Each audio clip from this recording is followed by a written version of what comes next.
මිරිස්ස මේන් road එකේ මේ තියෙන්නේ අපේ අම්ම කරන චොටි ෂොප් එක. ඔයාලට මිරිස්ස ආවම ඔක්කොම ටූරිස්ට් ප්‍රයිසස් වලට හම්බෙද්දි අපේ අම්ම තමයි මේ පැත්තෙන් ලෝකල් ප්‍රයිස් වලට ඇඳුම් දෙන්නේ ලෝකල් අයට. මේ තියෙන්නේ අපේ අම්මිගේ අතින්ම මහපු ක්‍රොචට් අයිටම්ස්. මේවා නම් ගොඩක් ටූරිස්ට් අය තමයි ගන්නෙ. ඒ වුණාට ඔයාලත් කැමති නම් අපේ අම්මගේ ෂොප් එකට ඇවිල්ලා ඔයාලටත් මේව ගන්න පුළුවන්.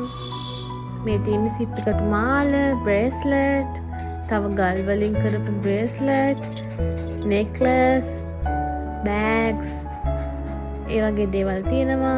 ඒ වගේමයි තව টොප්ස්, මේ වගේ දිග ෆ්‍රොක්ස්, චුට්ටක් උරපටි ඇඳුම් තමයි වැඩිපුර තියෙන්නේ. මොකද ටූරිස්ට් අය ගන්න විදිය ඇඳුම් තියෙනවා. ඔයාලටත් කැමති නම් ඒව තෝරලා බලලා ෆිට ඔන් කරලා ගන්න පුළුවන්.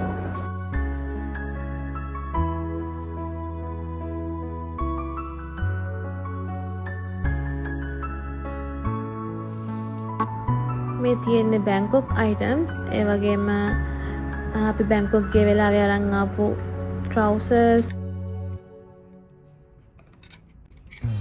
මේ වගේ ෆුල් කිට් එකම ගන්න පුළුවන්. මේ තියෙන්නේ අපේ අම්මගේ අතින්ම මහපු හෑන්ඩ් බෑග් එකක්.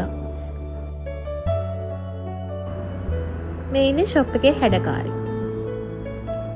එයා තමයි මේකේ තියෙන ඇඳුම් දවසින් දවස එක එක අඳින්න. මේකත් අපේ අම්මගේ අතින්ම හපු එකක්. ගොඩාක් අයිටම්ස් නම් දැන් ඉවර වෙලා මේ තියෙන්නේ අපේ අම්මා ගැස්ලට දාපු ප්‍රයිසස්. ඔයාලා අවුටින් ඩිස්කවුන්ට් එකක් දාලා දෙනවා අනිවාර්යයෙන්ම. මේ බලන්න මේ සෙට් එක. මේ හෑන්ඩ් බෑග් එකත් තමයි මහල් තියෙන්නේ. ඇත්තටම මීට වඩා වැඩියෙන් ගැස්ලටත් විකුණන්න පුළුවන්. නමුත් අපේ අම්මා විකුණන්නේ සාධාරණ මුදලට. ලොකු ගණන් වලට විකුණන්නේ නැහැ. ඔයාලට තව ඩිස්කවුන්ට් දාලා ගන්න පුළුවන්. මිරිස්සේ ආවොතින් උඩුපිල හන්දියේ තමයි මේ ෂොප් එක තියෙන්නේ. මේන් රෝඩ් එක අයිනෙමයි. ඉතින් ආවොතින් ගොඩවැල බලන්න. සමහර දවස් වලට ලස්සන ඩ්‍රෙසස් තියෙනවා. මම මේ වීඩියෝ එක කරද්දි ගොඩාක් වර්ග ඉවර වෙලා තියෙන්නේ. එහෙනම් ලයික් එකක් දාලා ෆලෝ කරන් යමු. බයි.